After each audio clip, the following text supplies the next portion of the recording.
Sa kabila ng jumbo price hikes, nanindigan ng Malacanang na walang oil crisis sa Pilipinas dahil sapat pa naman daw ang supply. All hands on deck din daw ang mga ahensya para tugunan ang epekto ng krisis sa Middle East. Narito ang agenda report ni Ivy Reyes. Walang oil crisis kung ang pag-uusapan ay kung sapat ba ang supply ng Pilipinas. Pero inamin ng Malacanang na may disruption sa presyo ng petrolyo. Sagot ng palasyo sa mga kritikong nagsasabing tila minamaliit ng administrasyon ang pagsirit ng gas prices. Wala naman tayong dina-downplay. Ito po kasi yung totoong sitwasyon. Nagsusumika po ang pamahalaan sa utos ng Pangulo na dapat hindi magkulang ang supply ng produktong petrolyo.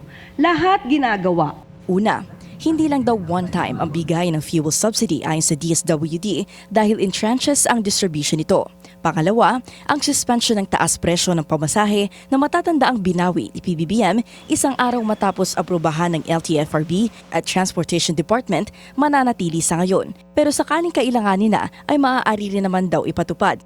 Pangatlo, nakikipag-ugnayan na raw ang gobyerno sa India para sa karagdagang oil supply at maging sa Thailand, Brunei, South Korea, Japan at China para sa iba pang supply arrangement. At bagaman wala umanong krisis sa petrolyo, Okay, bago pa po may nagsuggest na gumawa ng crisis committee, nag-utos na po ang Pangulo na maggawa officially ng crisis committee.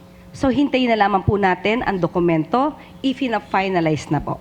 nang matanong naman kung exempted ba ang Pangulo sa anti-Apple provision ng General Appropriations Act o ang pagbabawal sa paggamit ng government aids sa pamumulitika, That is the event of the President. So he should at least show to the people that the government is running, the government is properly managed for the country and for the people. So dapat makita siya. Dapat nakikita ang Pangulo dahil ang pagpapakita ng Pangulo ay pagpapakita ng tiwala sa mga kababayan natin na kung anumang krisis meron tayo ay maaari natin itong malampasan.